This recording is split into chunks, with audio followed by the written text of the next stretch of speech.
Sabéis, no habrá cuarto ponente, entonces, bueno, pues luego intentaremos poner en común un poco los diferentes puntos que hemos abordado esta mañana.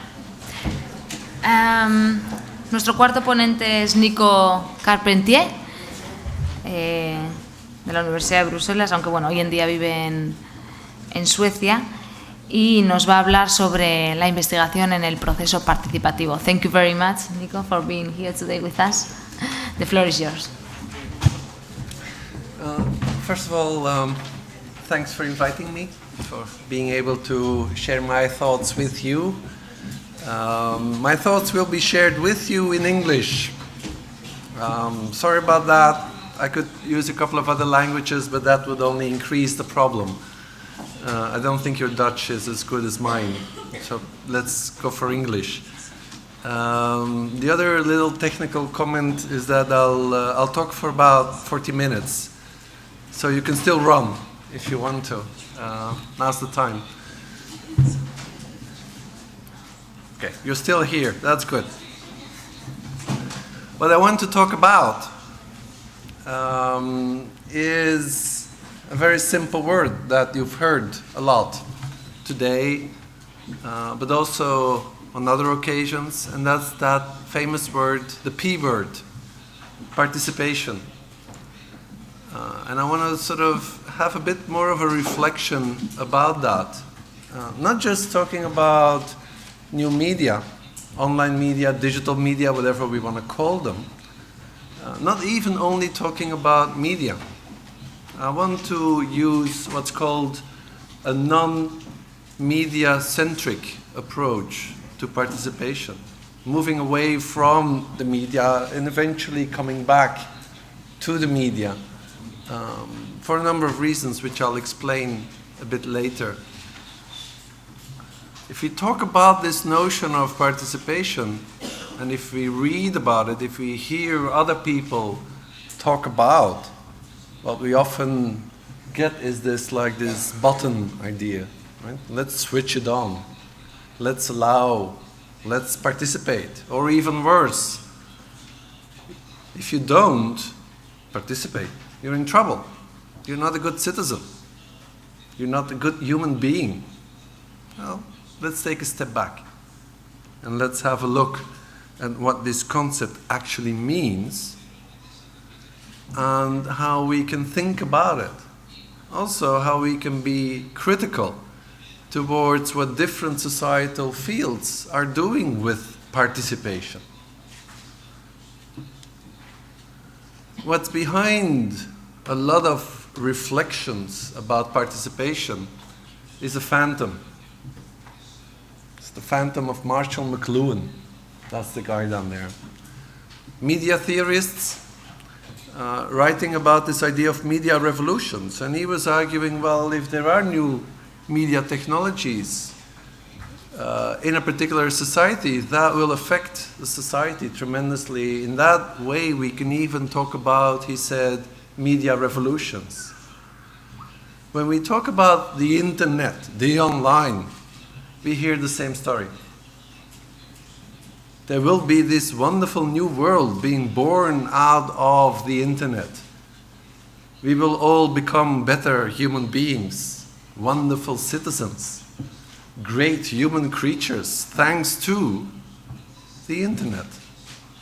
There will be this increase of interactive and participatory capabilities of the internet, and that will create a new world.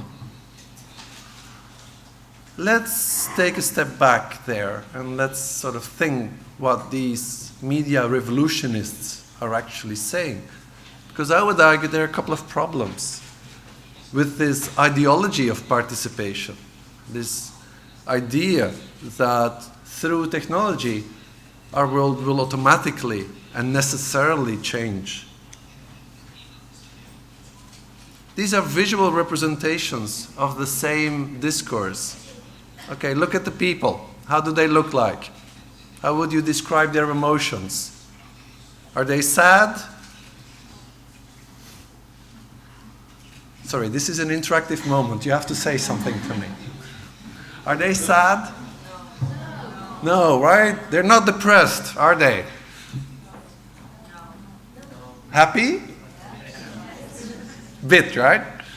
They're gloating. They're so happy. They're radiating out of happiness. Why? Because they're using these new technologies. The little guy there, right? He has a wonderful mobile phone. He's happy. Even if it's made out of wood, he's still happy. That's that discourse, the ideology of participation. Look at the other little kid here. I mean, children symbolize the future. That's why they're there. That's why they feature in these pictures. Look at the screen. Is there any content on the screen? Is there any reason why she should be happy? Right? It's not there. There's nothing there. It's empty. So if we look at these little gaps and problems with these pictures, we first get a glimpse of what might be wrong with this ideology of participation, that we're living in a participatory society, that we have reached this ultimate nirvana of participation. Okay, this is an older version of the same.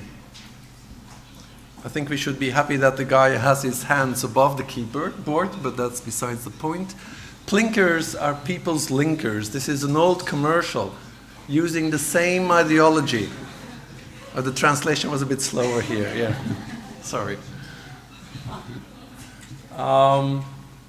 This is the same ideology of participation. This is the same idea. If you can just have access to that keyboard, you'll be ecstatically happy. There might be something wrong with this idea. It might be too simple. There might be more complexity if we want to think about these things.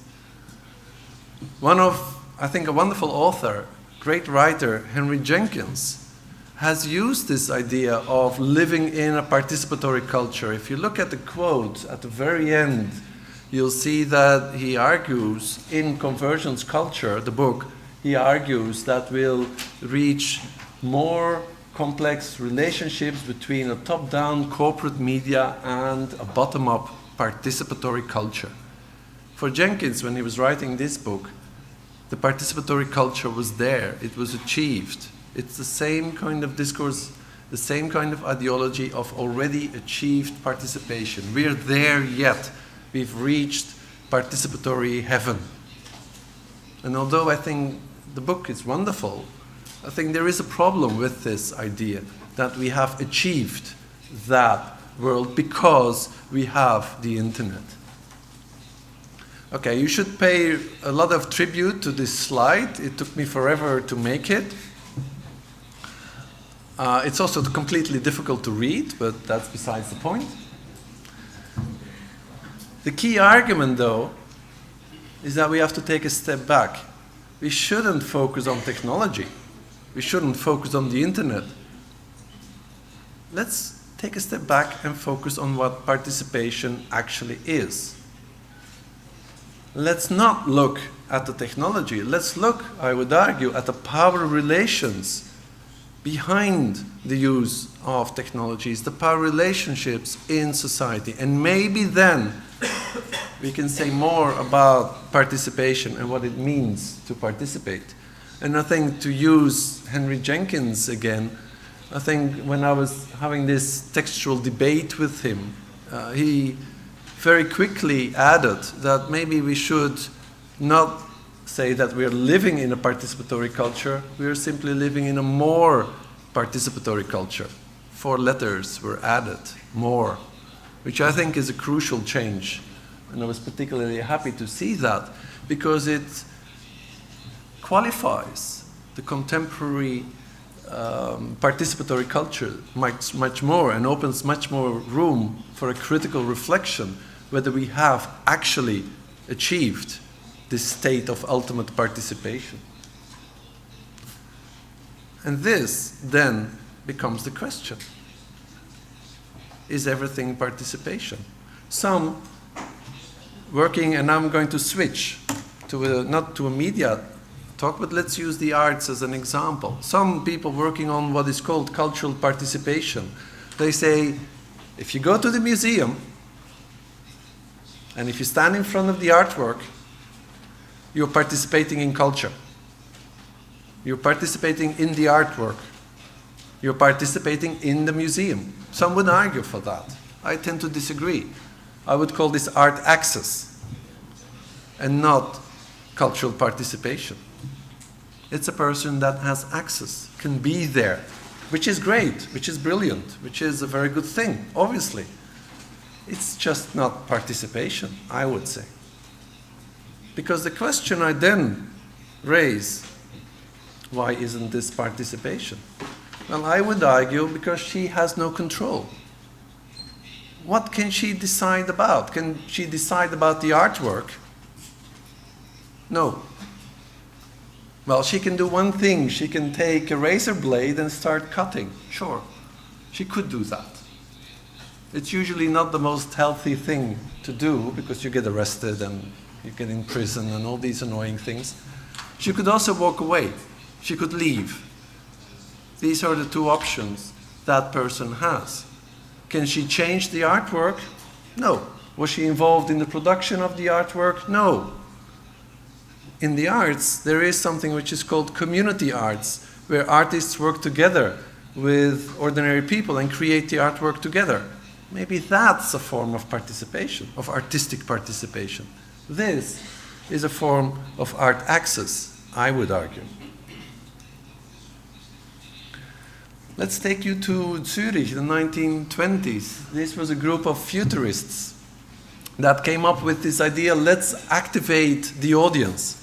What they did was, well, they oversold the tickets, so they sold more tickets than there were seats. When usually female spectators came in, they used to sort of sneak behind them and pinch them at places where usually men are not allowed to touch women in public. They eventually threw things into the audience, all in the name of activating the audience.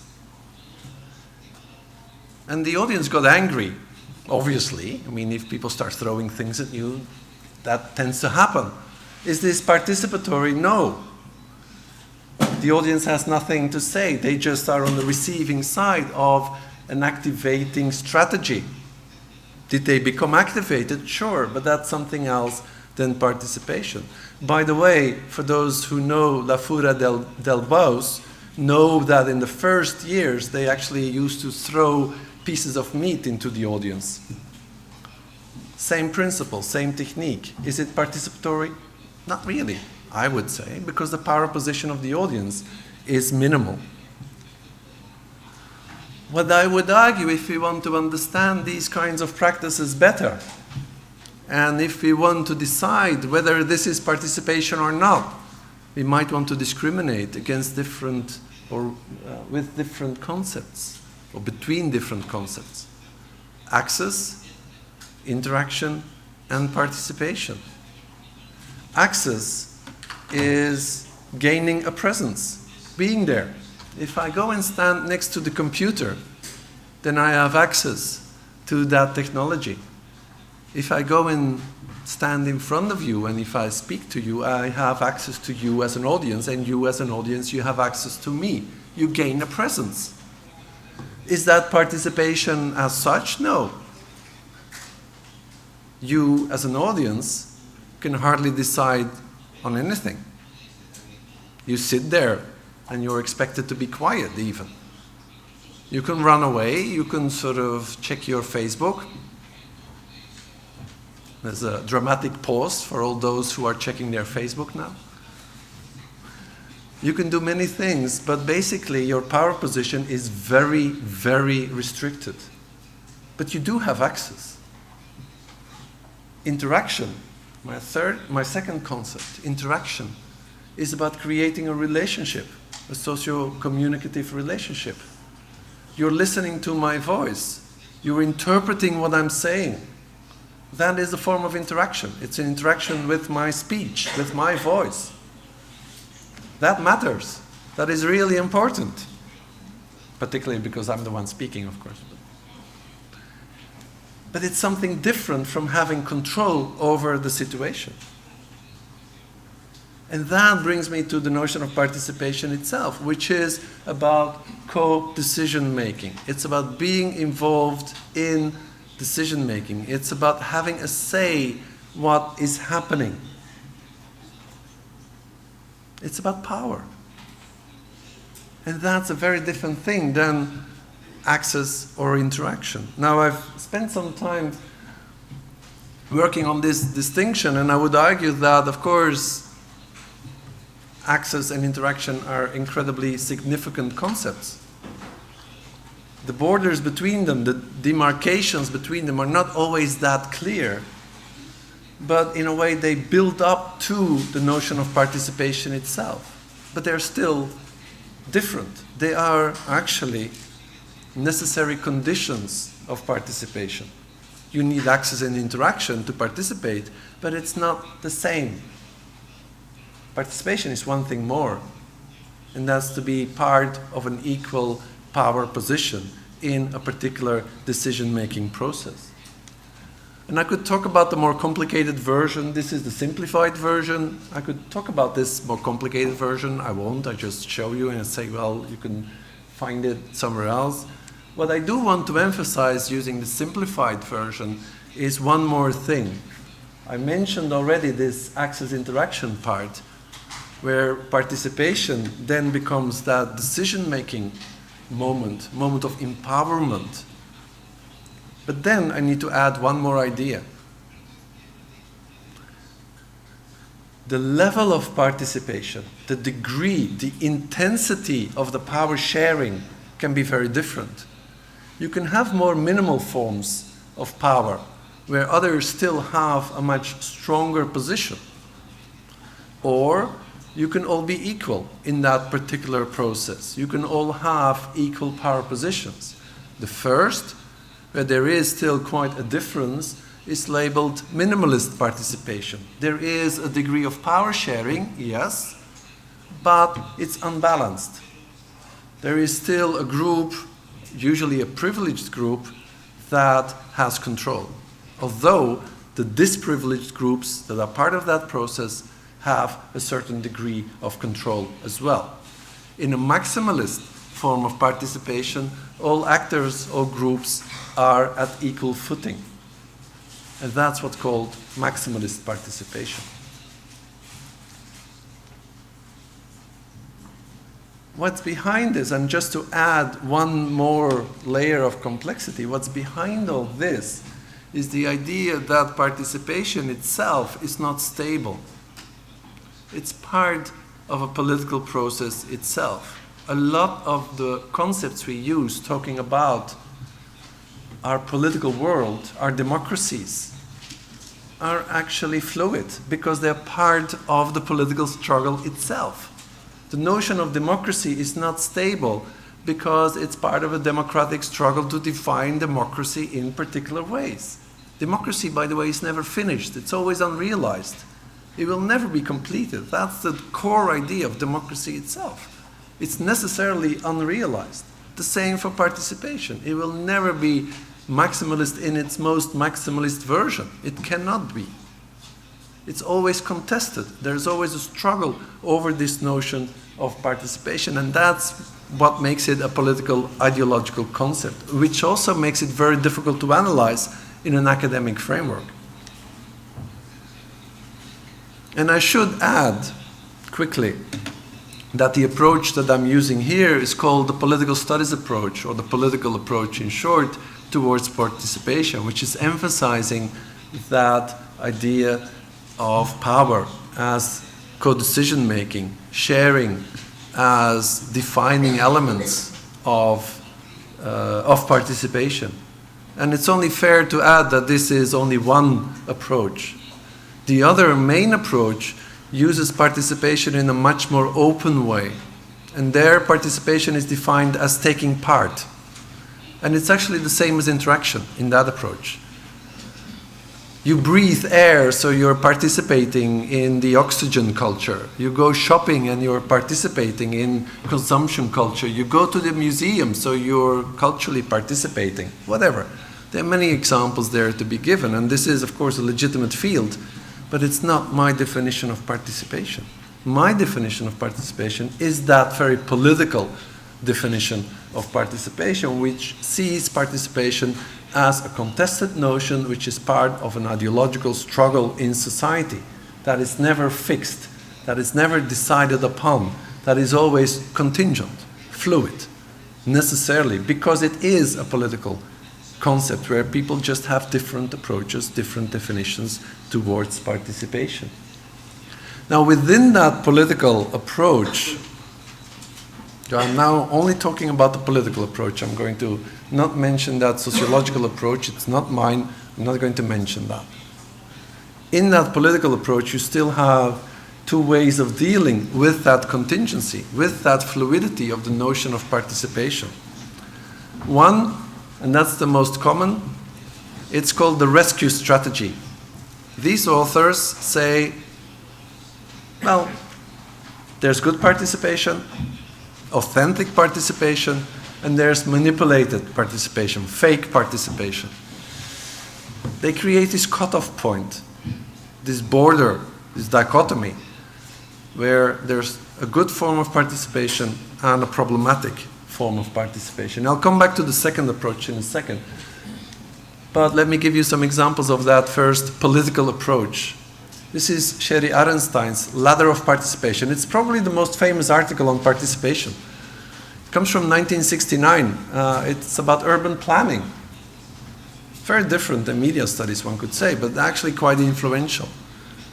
Well, what is she saying? Well, there are forms of processes which are non-participatory, that are forms of tokenism, and then there are forms of real participation.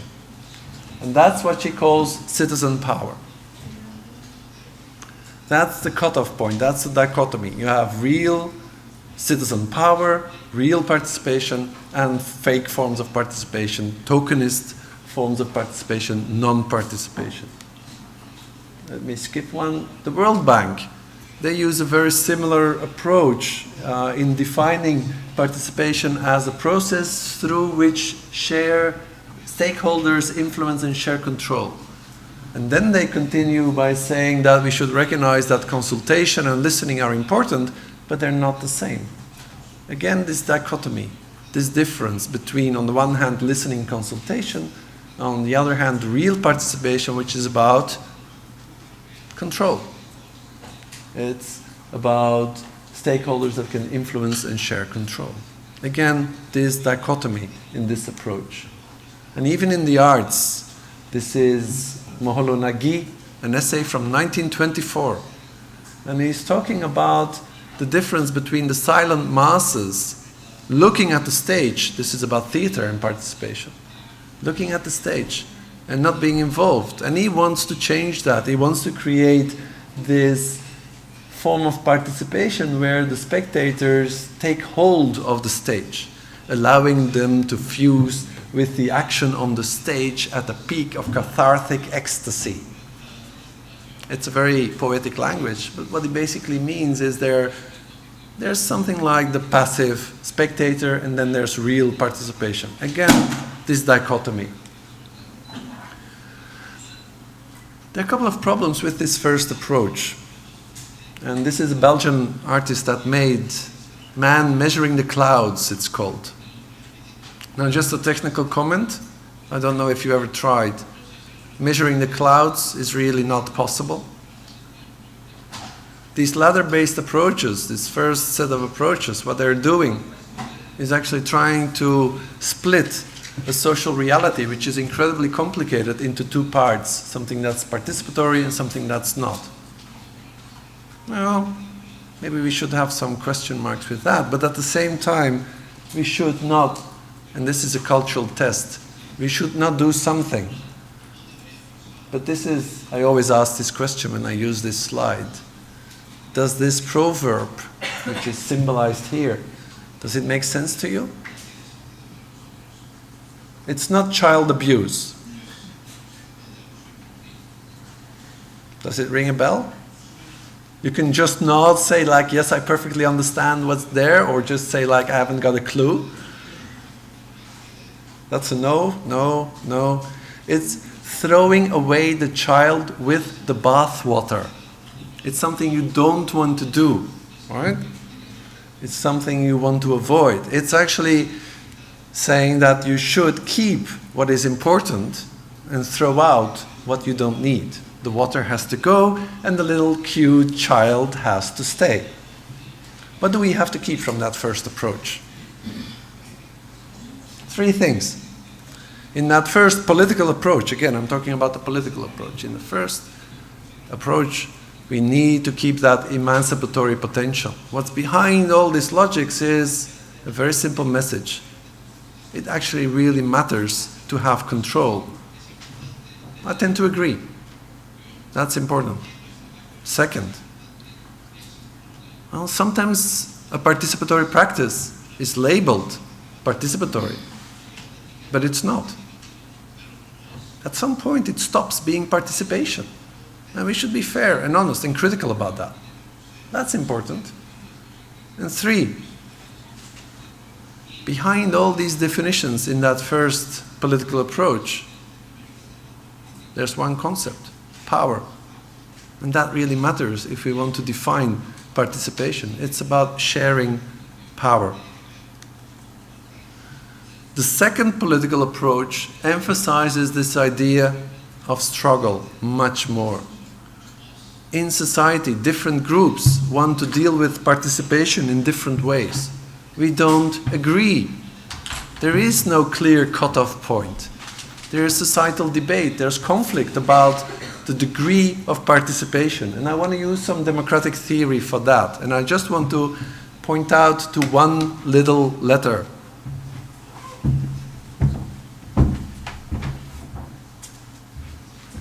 The letter S. The letter S, the plural models of participation. There's not one democratic theory, there are many. In society, we all have different perspectives on what democracy is. The same applies necessarily for participation, because every democratic theory creates a balance between 2 concepts: participation and representation. With representation being the delegation of power, we elect leaders, and participation, our own involvement in decisions. Every democratic theory has a different balance between these 2. Some say, oh, well, we should have a lot of representation because people are stupid. Actually, if you look at Schumpeter's political democratic theory, he would basically say that in different words, but he would say that. Well, and others say, no, we need people to be more involved. We need higher levels of participation. And they would put the balance much more at the participatory side. Now, what's my point? We don't agree in society. There's not one model. There's constant conflict over the intensity of that balance. Different political actors will have different opinions about this. And this is a struggle, which is very much part of a democratic process. And we end up, and I'm coming back to this minimalist and maximalist participation, we end up with particular models of democracy and participation that say, hey, we should only have minimalist democratic participation. We should limit the way that people are involved because we need leadership. And others would say, no, let's maximize the levels of participation. Let's increase that balance. Let's have more involvement of people and less involvement of societal elites, which are often the privileged groups, obviously. Okay, how's your French? I need you to look at the screen for a second. No, not the one in front of you, this screen. Okay, I think you can translate yourself. There are 2 points to be made. I don't know if you noticed the first. Je participe, tu participes. Il participe, mais elle ne participe pas. She clearly does not participate. There's no elle. no she. Interesting, right? Now this comes as a poster, it comes from Paris, May 68. It was actually saved by Sherry Arenstein that published it in the Ladder of Participation article, so you can find it there. And the point she makes is that quite often in these participatory processes, there's no participation because ils profitent, because they take advantage, because elite actors have very privileged positions. And even the minimalist participation is no longer a reality. We're just going to interaction without any power base. And that's obviously the defining characteristic in this political approach that I'm using. And that's the debate about power as the defining element of participation in the political approach. And this is Carol Pateman, a political theorist, still writing actually, but in the 1970s already she published this little book on participation and democratic theory. And she uses two definitions, and both of them refer to influence and power as the defining elements of participation. So, to wrap this part up, what is participation in the political approach? It's about sharing power. It's about equal power positions. And in the maximalist versions, they are truly equal. In the more minimalist versions, we still find these balances. Now, if I say that power is really important, then I open up a black box, because then I should talk about power. And I'll just use him flashing a bit. Right, good old Foucault. That's how I define power, but let's not go there. Right, I'll save you that part of the talk, because that's endless. That's a real black box, and talking about discussing power is a debate in itself, which time is limited, which is not an option right now. But we should, and at some other time I'll be happy to. But still, the key idea I want to present to you here is, if we want to talk about power, at least in this political approach, which I tend to like, if we tend to talk about participation, we need to talk about power. That's the very simple idea.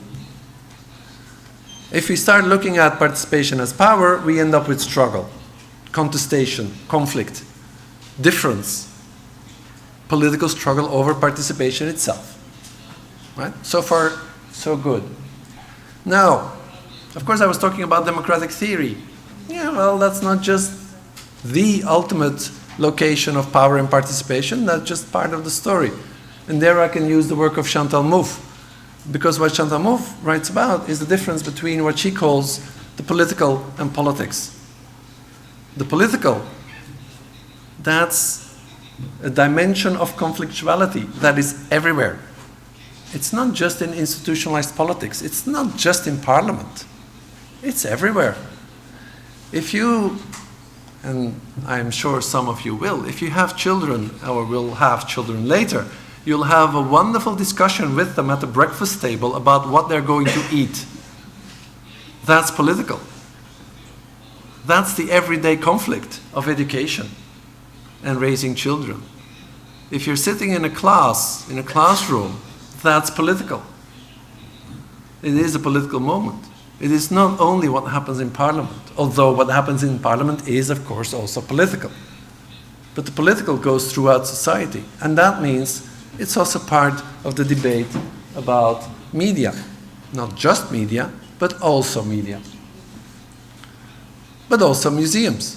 If you visit a museum, now this is a project in an Estonian National Museum where they invited people to be the curator of an exhibition. It wasn't a professional curator, it were people that were selected because they volunteered. Amateur curators. Now, just a little footnote, if you go to a museum, you can hardly touch the objects, right? As a visitor, you're not allowed to do that. You're hardly allowed to breathe in a museum. Well, what they said is, hey, let's have people decide on what to put on display. Let's have ordinary people decide on that. In the medical system, the relationship between a doctor and a patient is a political moment. And in some cases, we do want to have a participatory logics there. Maybe if you get sick, you want to have some control over what the medical system will do with your body. That's patient participation. It is also a political moment. It is a moment of conflict, of decision-making, and possibly of power. In the good old days, a doctor would just say, hey, we'll cut you open, don't protest. These days, there's maybe more of a negotiation on what you can actually decide. That's a participatory moment. In the arts, situationists, people working with happening, were increasing levels of participation, of audience involvement in the actual artistic production. Joseph Beuys, in the 7,000 Oaks project, he mobilized the entire city, German city of Kassel, to go and plant trees together, because this was the artwork.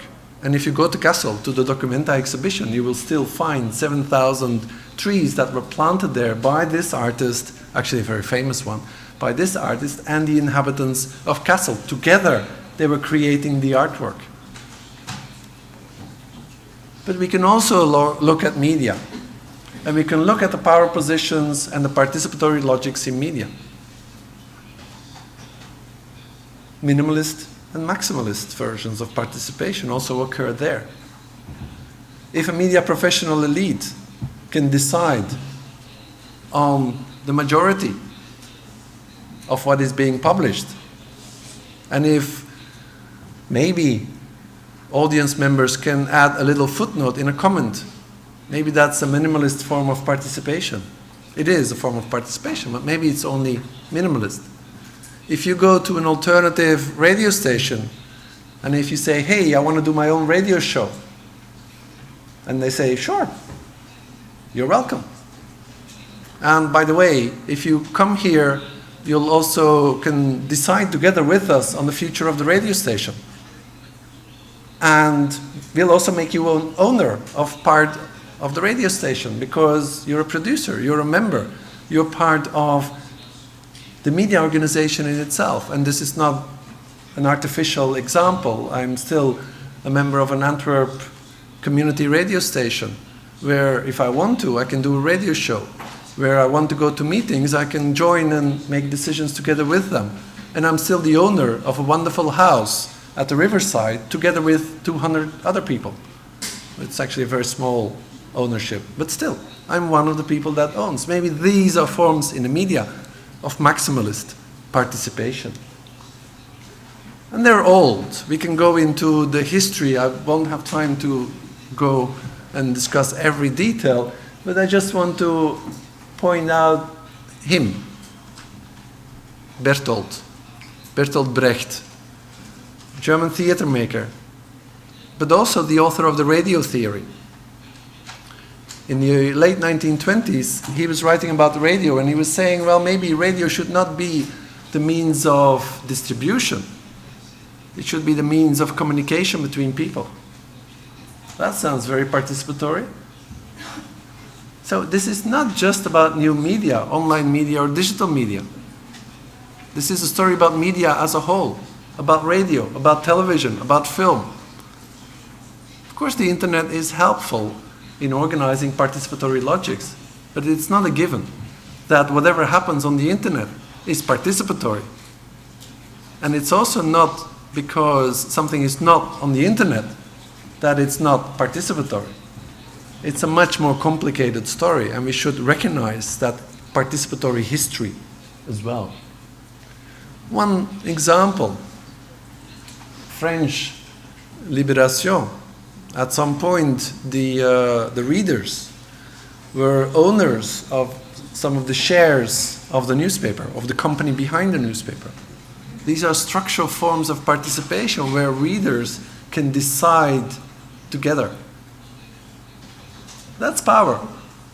That's the capacity to decide. That's much more, that's maximalist in the way it's organized and structured. If you go to Zurich, well, visit them. Lokales Radio Zurich, Radio Lora. It's a community media broadcaster in Switzerland, in Zurich. Give them my regards, they're wonderful people. But you can go there and propose them to do a radio show. It's open. You get training there. They'll teach you how to be a radio producer. These are examples of more maximalist participation. This is not internet, just in case you were wondering, right? This is an antenna. This is old technology. This is about organizing participation. And that has a history of, in the case of radio, of at least 40 to 50 years. The first European community radio allegedly was opened in Ljubljana in 1968. So this goes way back. Let me finish with one last part, asking a very simple question. What I've explained to you, I hope, is actually the very simple message. Well, if we want to study participation, we should be a bit careful. Maybe we shouldn't say that everything is participatory. Maybe we shouldn't say that we're there yet. Maybe we shouldn't say that we are living in a participatory culture, because I think we're actually living in a minimalist participatory culture. Maybe we should be careful. And what I'm also saying is, these kind of analyses are complicated. It's not an easy thing to do participatory analysis because of this complexity. It's not a simple yes-no story. It is a highly complicated story. And if you want to study it, I think you need to, and this is what's called the 12-step model of participatory analysis. It's sort of a bit more of my recent work on how to use participatory theory to analyze media practices or other participatory practices and processes. What I first think you need to do is to define the field where you're going to do your research. If you want to study, for instance, the role of participation within a community radio station, that's the demarcation of a field. That's a decision that you need to make. What I think you need to avoid is to do these kind of analysis and say, hey, I'm going to talk about the world. Because that's a bit complicated to analyze. Right? It takes you like a lifetime, and probably that's not even enough. So demarcating the field is crucial. Looking at particular processes, asking yourself the question, am I going to look at the participation in a particular environment or through a particular environment? Right? Where you participate, for instance, through Facebook in an activist logics, or whether you participate through the creation of an arts project in the urban setting. These are relevant questions, and if you want to analyze and understand participation, that's the first cluster of questions you need to answer. If you want to look at power relationships, you have to look at the actors. And you have to ask yourself a very simple question: who's empowered? Because often you have elite groups that have very strong positions in that particular field, in that particular setting. And maybe you want to see how others come in and are invited to participate. And you want to compare the power positions of these groups, so you have to identify the actors first. That's a key step, finding out who's involved and what their societal power positions are and how this participatory process will affect and increase their levels of power. And then you have to look at what decisions are being made. And I've done these kind of analysis, and I can assure you, the list of decisions is endless. The number of micro decisions that are being taken in a participatory process is just way beyond what you can deal with. So you have to rationalize your research. For instance, just one little detail is the question of who decides on the organization of the space. If we would analyze this event as a participatory event, as a participatory process, now maybe we should ask questions what this thing is doing here. Why the microphone is here and not in the middle of the room. It's about how space is organized. That's only one set of decisions. And the list is, as I said, endless, but crucial to be analyzed. And this is the overview. And then once you have identified your field, your actors, and all your decisions, you can look at the power relationships first in these different micro decisions, and then aggregate and look what the power positions of these different groups are. And to give you one example, and I won't go into detail because I think my time should be up about soonish. But let's assume that we're going to do an analysis of an audience discussion program on television. Let's assume. Well, maybe we want to see. Oops. Just one example, a Belgian example. Maybe we want to look at the categories that are there, the actors that are there. I select my field, I look at audience discussion programs and the participation within the program itself. Good, I want to identify my actors. Well, there was a panel of 20 ordinary citizens that were in that television show for 13 episodes. Well, I need to identify them. I need to identify them and other categories like the producers, like the experts, like the celebrities that were also part of this program. And then I can analyze their power relationship within that particular setting on the basis of looking at all the different decisions that the producers and the participants can make. And the conclusion is that in this particular case, it's a very minimalist form of participation, because at the end, your participants, your ordinary people, had hardly any influence on the setting of that television show, but they did have a very strong impact on what could be said during the live broadcasts themselves. So there was a level of participation, but it was very structured and very strongly managed. So let me go to the last slide. First of all, a very simple thing. Participation matters. I've been talking to you about participation for quite some time, so not really a surprise if I'm going to say that it's important to analyze. You would be disappointed if I would now say the total opposite. It matters. It is a key societal process. It's not the only thing in society, though. It's not because we're not participating that there's something wrong with us. There's actually a right not to participate, which is also important. It shouldn't become a fetish, but it is important. It is a key part of contemporary societies, and it's a key part of producing societal happiness, giving people control, or allowing people to have control, to put it more correctly. If you are interested in this debate about participation, position yourself. I've given you a map of the different positions you have. Position yourself. Decide whether you are doing this more sociological approach, this very open and broad approach of looking at participation as taking part, which is fine, or whether you want to have a political approach which looks at power, which is the approach that I'm advocating and explaining a bit more in detail here. But make a choice. Position yourself. As researchers, future researchers, and we all are, if you do this kind of reflection, take a side and be clear about that. Don't forget that you're studying ideology if you're studying participation. It's an ideological concept. It's a political concept. It implicates you as a reflexive person. There's no way you can escape from ideology. That's why transparency and clarity are so important. It's about explaining your position. It's not about saying this position is better than the others. It's about being clear about your position and taking it from there. But most importantly, maybe we should be critical about the contemporary configuration and the contemporary stories about the internet, the online, about new audience positions.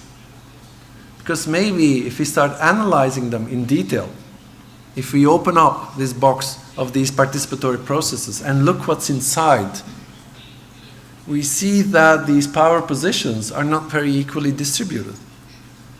We often see that there are still very privileged groups that have high levels of control. We should also acknowledge that maybe the levels of participation in society are increasing, but it's going incredibly slowly. There is, and this is Chantal Mouffe's words, there is something like a democratic revolution going on. And that's been going on for a couple of hundreds of years. And it's still increasing our levels of participation. There's no guarantee that this increase will continue. But we should be fair and say there has been this increase, but we have not reached this level of maximalist participation that many people want us to believe that we have reached. And we should remain at all cost critical towards these very naive and utopian discourses that at the end want to make us believe that we have reached this participatory heaven, and that in doing so legitimate structural imbalances of power in society. And for that we should be extremely careful and critical. Thank you.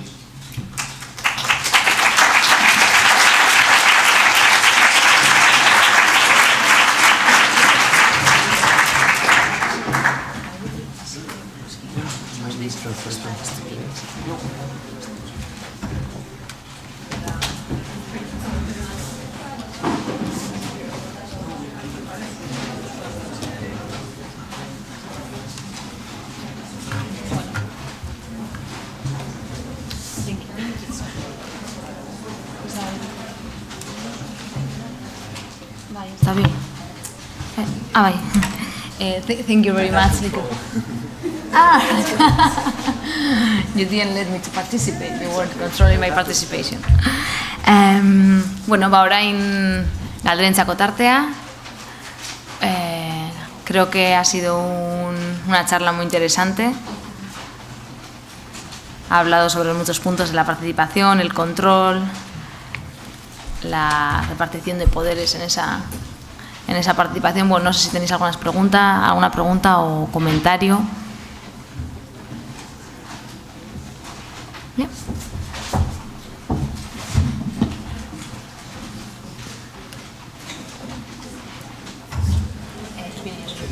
Podéis comentar cualquier cosa que os venga a la cabeza, ¿eh? Tampoco hay que hacer una pregunta muy elaborada. Estoy segura de que tenéis algunas dudas o que os ha estimulado de alguna manera esta charla, ¿no? Entonces, bueno, pues cualquier cosa podéis compartir. Merci Nico pour cette excellente contribution, vraiment intéressant. Vraiment, je parle en français, oui, je m'exprime en français, c'est vrai.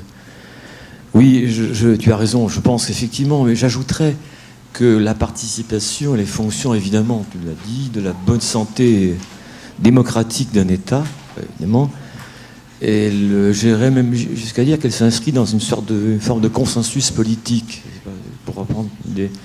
Mais à quel moment la participation se transforme-t-elle, peut-elle se transformer? Quelles sont les conditions effectivement qui font qu'une participation se transforme en mouvement contestataire? Toute la question. J'en parlais tout à l'heure, les réseaux sociaux sont évidemment les instruments contemporains de la participation. Et là, je veux en venir, que je crois que cette forme de participation numérique est très mal ressentie dans certains pays. Je ne vais pas les nommer, mais je pense quand même à Recep Tayyip Erdogan, ou en Turquie, le président réélu actuel, qui conteste, s'insurge totalement contre Twitter en particulier, qui ne supporte pas. À quel moment glisse-t-on du participatif, pardon pour cette formule un peu consensualiste, et la contestation, le mouvement social? C'est pas facile, hein. Voilà. Yeah, I'll answer in English. Although it's such a complicated question that I'm not too sure if I have an answer. And I think I need to contextualize a couple of things. First, what I don't think is that participation can be seen outside the logics of democracy.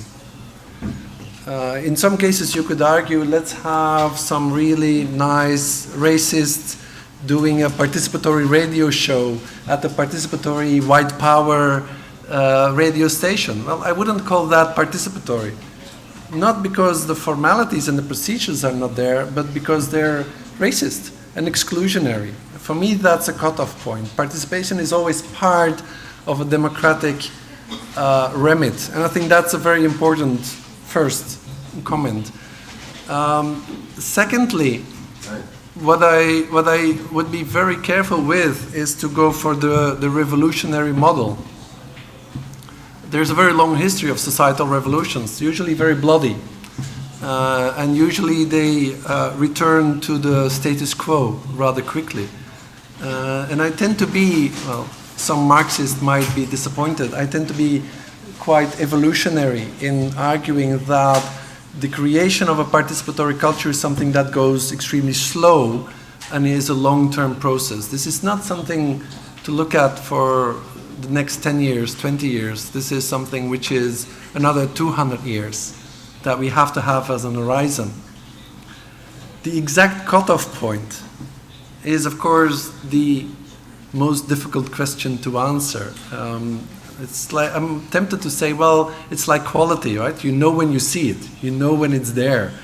I would say that in the case of participation, these are very long evolutions that take an infinite number of years to be established. So the exact cutoff point we will probably never know.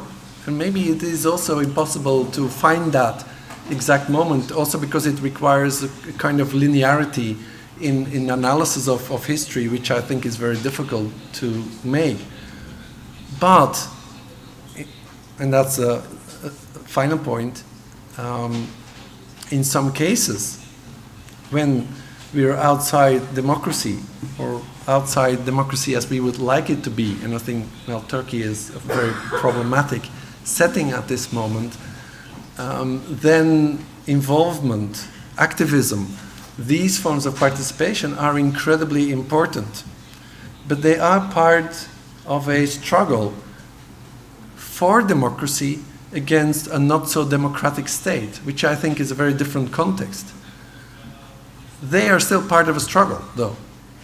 And whoever will win that struggle is unclear, although I'm quite pessimistic in that particular context. I think that's one of the reasons why I want to look at the long term and not so much look at particular incidents and very dramatic moments in our political histories. Because I think that in Turkey, they're working with very uneven, very problematic adversaries, I think is the right word in this case. Enemies is maybe too strong, but the political system is incredibly strong in restricting participation. To link up everything, I don't want to argue that we need a revolution. I don't want to argue we need a civil war. I don't want to argue that the regime should change in the ways that the West has tried to change the regimes in Iraq and Afghanistan. I think we need to build democracy in a very slow way, and that will be a painful and long road with no clear turning point. Sorry for the long answer, but it was a complicated question.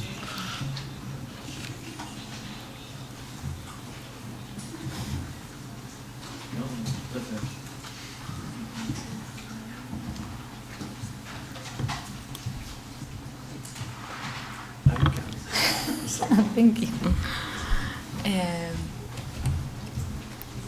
¿Más comentarios, preguntas?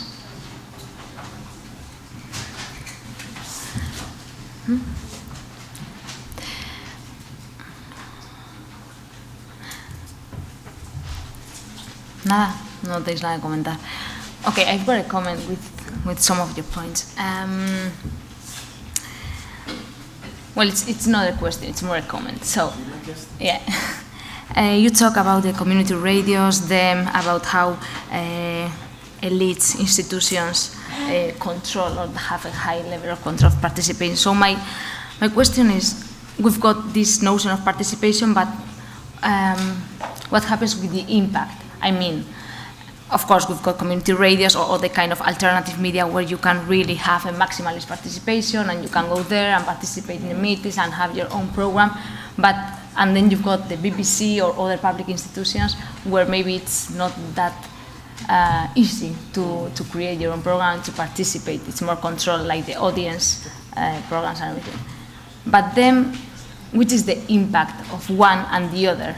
The penetration on society is different. So, for me, for example, it would be better to participate in one of these BBC programs where my participation is really controlled, but at least I can say something on live and maybe 2 million people are watching that program, or going to the community radio and doing my own program, but being heard by less people.